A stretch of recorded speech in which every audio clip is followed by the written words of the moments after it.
Title: Lady Diana, The School Years. Narrator's voice: calm, reflective. Scene 1. Early beginnings at home. Narrator: long before she was known as the People's Princess, Diana Frances Spencer was just a little girl growing up in the English countryside. Born on July 1, 1961, at Park House near Sandringham, Norfolk, Diana was the third of 4 children in a noble but emotionally troubled family. Her early childhood was marked by the painful divorce of her parents, which deeply affected her sensitive nature. Even as a child, Diana showed signs of emotional intelligence, empathy, and a desire for connection, traits that would later define her public life. But in those early years, she often felt overlooked. This shaped her school years, where she sought belonging and validation. Scene 2. Silfield and Riddlesworth Hall. Narrator: Diana's formal education began at Silfield Private School in King's Lynn, a small but disciplined school where she was enrolled at the age of 5. Here, young Diana took her first steps into structured learning.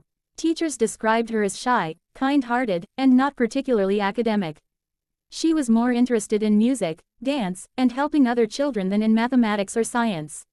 In 1968, at the age of 7, Diana moved to Riddlesworth Hall, a prestigious preparatory boarding school in Norfolk. It was a major shift. Surrounded by well-bred girls and strict rules, Diana struggled at first. Letters from her home at Althorpe were her lifeline, and she often longed to be back with her family. Despite these challenges, she began to find her voice. Teachers noticed her growing love for ballet and her natural grace.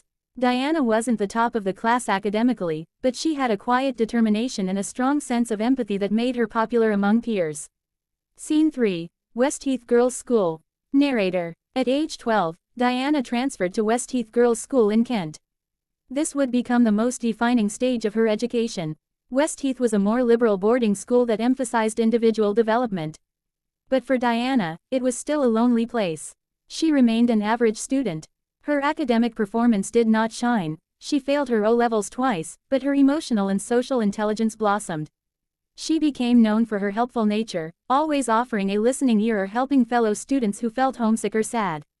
It was here that Diana truly began to realize her identity as a carer. She frequently organized small charity events, took on volunteer work within the school, and excelled in sports, especially swimming and diving.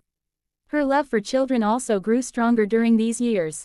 Despite her academic shortcomings, West Heath recognized Diana's character.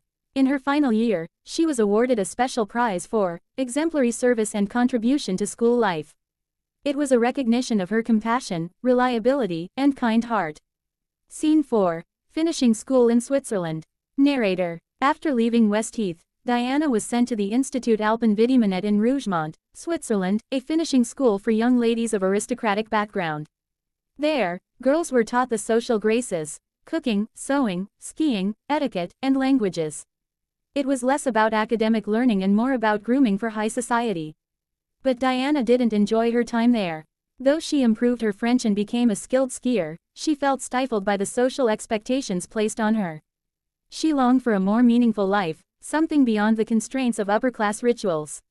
She returned to London after just 1 term, determined to carve her own path. Scene 5. Life after school.